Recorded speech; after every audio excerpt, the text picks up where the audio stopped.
ಕುಳಿತಂತ ಸ್ಥಳ ಮೇರುವಿನ ಕೆಟ್ಟ ತುದಿ ಕಣ್ತೆರೆದು ನೋಡ್ತಾ ಇದ್ದೇನೆ. ಇದು ಮೇರುವಲ್ಲ.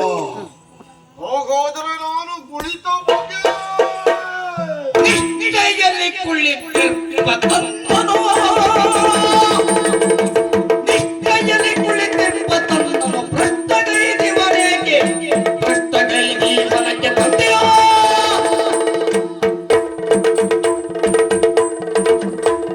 ದುಷ್ಟನನ್ನು ಶಿಕ್ಷಕನು ಎನ್ನುತ್ತಲೇ ತನದೇ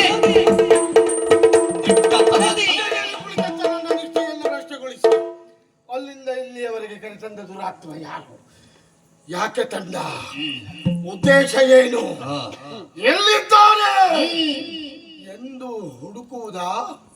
ಪುನಃ ಮೇರುವನ್ನೇರಿ ನೋಡ್ತೇನೆ.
ನಾರದನು ನಡುಗುವುದೆಂದನು, ನಾರದನು ನಡುಗುವುದೆಂದನು, ವಾರಿಜಾಂಬಕ ರಾಮಚಂದ್ರನ ಚಾರು ಚರಣಗಳಾಡಿ ಕೊಲ್ಲೆನೋ ಕೊಲ್ಲೆನೆಂದೆನು ತಾ ನಡು ನಡುಗಿ ನಡುಗಿ ನನಗೆ ಏನು ಮಾಡುವುದಿಲ್ಲ ಅಂತ ನಾನು ಹೇಳ್ತೇನೆ.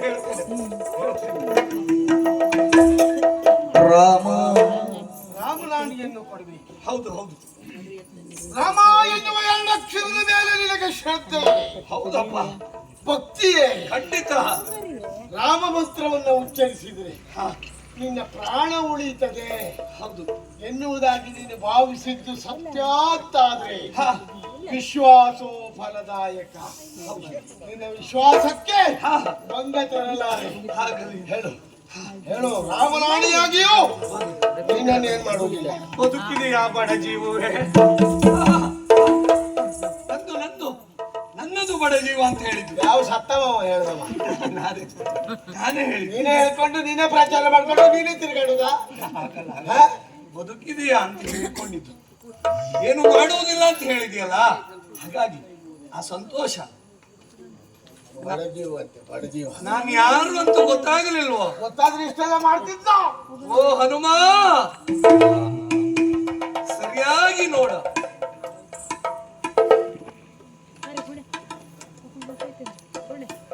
ಹನುಮ, ನನ್ನ ಹೆಸರನ್ನು ಇಷ್ಟೊಂದು ಸರಿಯಾಗಿ ಉಚ್ಚರಿಸುವ ಹೌದು, ಯಾರಪ್ಪ ನೀನು?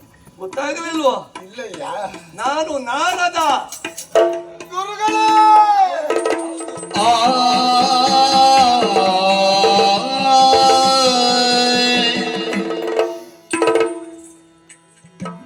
ಸರ್ವಾಪರಾಧವನ್ನು ಬಂಧಿಸಿ ಸ್ವಾಮಿ.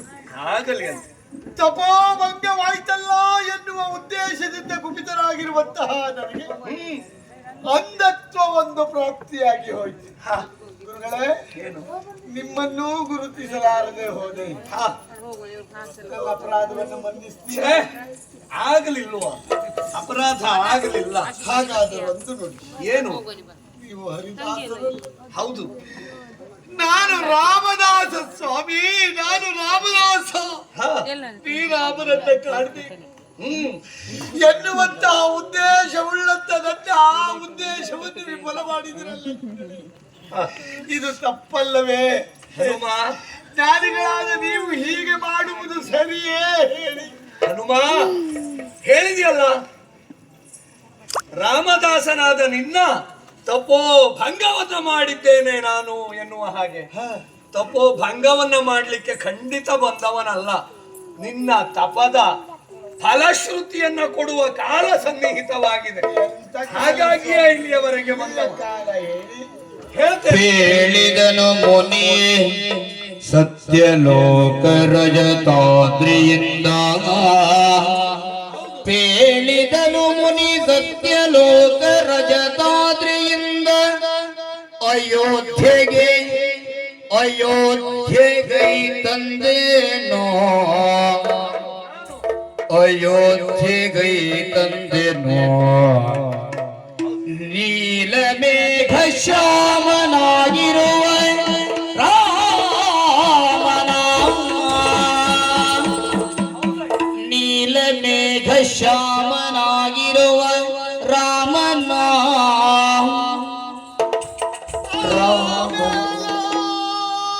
ಬಾಲಾರ್ಕ ಪ್ರಭೆಯಿಂದೊಪ್ಪುವ,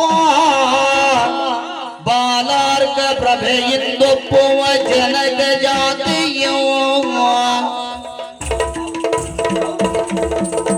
ಬಾಲಾರ್ಕ ಪ್ರಭೆಯಿಂದೊಪ್ಪುವ ಜನಕ ಜಾತಿಯೋ. ಓಲಗದಿ ಭರತ ಶತ್ರುಘ್ನ ಲಕ್ಷ್ಮಣರಿಂದ ಕೂಡಿರುವ ಸಭೆಯನ್ನು ನೋಡಿ.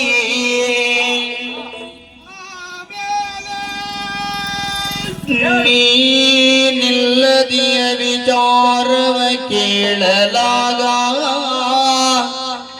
ನೀನಿಲ್ಲದಿಯ ವಿಚಾರವ ಕೇಳಲಾಗ. ಸನ್ಮಾನಿತನು ಬೇಡದ ರಾಮಾವತಾರವ ಮುಗಿಸಿ ಸಾನುರಾಗಲಿ ಬರುವ ವೇಳೆಯುಳು ದ್ವಾಪರದಿ ದರ್ಶನವ ನೀವೆ ಎನ್ನುತ್ತಾ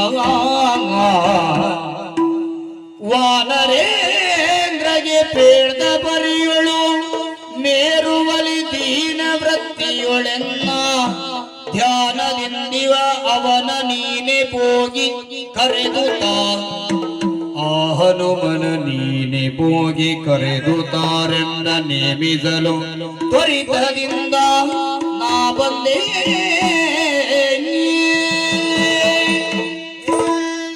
ಗುರುಗಳೇ, ಹನುಮ, ದೈನಂದಿನ ನನ್ನ ಕಾರ್ಯಕ್ರಮ ಪ್ರಾರಂಭವಾಗುವುದೇ ನನ್ನ ತಂದೆ ತಾಯಿಯರ ದರ್ಶನದಿಂದ. ಹಾಗಾಗಿ ಮೊದಲು ಸತ್ಯಲೋಕಕ್ಕೆ ಹೋದೆ, ತಂದೆ ತಾಯಿಗಳನ್ನ ನಮಸ್ಕರಿಸಿದೆ, ಅವರಿಗೆ ನಮೋ ನಮಃ. ನಮೋ ನಮಃ. ಹೌದು. ಆಮೇಲೆ ನೇರವಾಗಿ ಕೈಲಾಸದತ್ತ ನನ್ನ ಪ್ರಯಾಣ. ಜಗತಾಪಿತರು ಒಂದೇ ಪಾರ್ವತಿ ಪರಮೇಶ್ವರರು ಅವರನ್ನ ಕಂಡು ನಮಸ್ಕರಿಸಿದೆ. ಆಮೇಲೆ ವೈಕುಂಠಕ್ಕೆ ಹೋಗಬೇಕು ಎನ್ನುವ ಹಾಗೆ ತೀರ್ಮಾನ ಮಾಡಿದೆ. ಆದರೆ ಥಟ್ಟನೆ ನೆನಪಾದದ್ದು, ಏನು? ವೈಕುಂಠದಲ್ಲಿ ಏನುಂಟು? ಏನು ಇಲ್ಲ. ಅದೇ ಭೂವೈಕುಂಠದಲ್ಲುಂಟು. ವೈಕುಂಠ? ಹೌದು. ಅದು ಎಲ್ಲುಂಟು? ಅದುವೇ ಅಯೋಧ್ಯ ನಗರ. ರಾಮ ರಾಮ ರಾಮ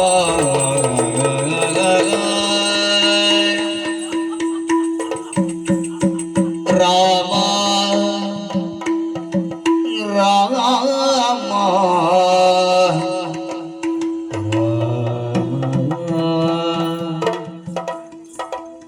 ಅಯೋಧ್ಯೆ ಮಣ್ಣನ್ನ ಮೆಟ್ಟಿರುವ ಪಾದ, ಎನ್ನಡೆಯ ರಾಮ ಹುಟ್ಟಿದ ರಾಮ ಜನ್ಮಭೂಮಿ. ಹೌದು. ಶ್ರೀರಾಮ ಪ್ರಜಾ ಪರಿಪಾಲನೆ ಮಾಡಿರುವ ಆ ನಾಡಿನ ಮಣ್ಣನ್ನು ಮೆಟ್ಟಿದ್ದೀರಿ ಅಂತ ಆದ್ರೆ ಇದು ನನಗೆ ಮಹಾಪ್ರಸಾದ.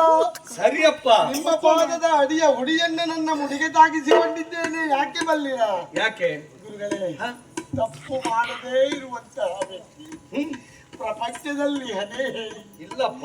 ನಾ ತಿಳಿದೋ ತಿಳಿಯದೆಯೋ ಅಪರಾಧಗಳನ್ನ ತಪ್ಪುಗಳನ್ನ ಮಾಡಿದ್ದೇ ಹೌದು ಅಂತ ಆದ್ರೆ ಈ ಪ್ರಸಾದದಿಂದ ನನ್ನ ಪಾಪಗಳೆಲ್ಲ ಹೋಗಲಿ ಎನ್ನುವಂತ ಉದ್ದೇಶ ನನ್ನದ್ದು. ಭಕ್ತಿಯ ಪರಾಕಾಷ್ಠೆ ಇದೆ ಅಲ್ವೇ ಹನುಮ? ತಪ್ಪಾಗ್ಲಿಕ್ಕಿಲ್ವಲ್ಲ? ಖಂಡಿತ ಇಲ್ಲವೇ ಇಲ್ಲ. ಆಮೇಲೆ ಹಾಗೆ ಅಯೋಧ್ಯೆಯತ್ತ ತೆರಳಿದೆ.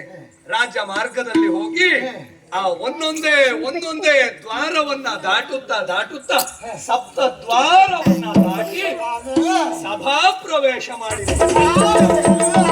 ಸಭಾ ಪ್ರವೇಶ ಮಾಡಿದಾಗ ಅಲ್ಲಿರುವಂತಹ ದೃಶ್ಯ ಏನು ಹೇಳುವುದು ಹನುಮ? ಇದು ಶ್ವೇತ ಛತ್ರದ ಅಡಿಯಲ್ಲಿ ರತ್ನ ಸಿಂಹಾಸನದ ಮೇಲೆ ಶ್ರೀರಾಮಚಂದ್ರ ರಾರಾಜಿಸುತ್ತಾ ಇದ್ದಾನೆ. ಓಲಗವನ್ನ ಕೊಟ್ಟಿದ್ದಾನೆ. ಅವನನ್ನ ಕಂಡೆ. ರಾಮ ರಾಮ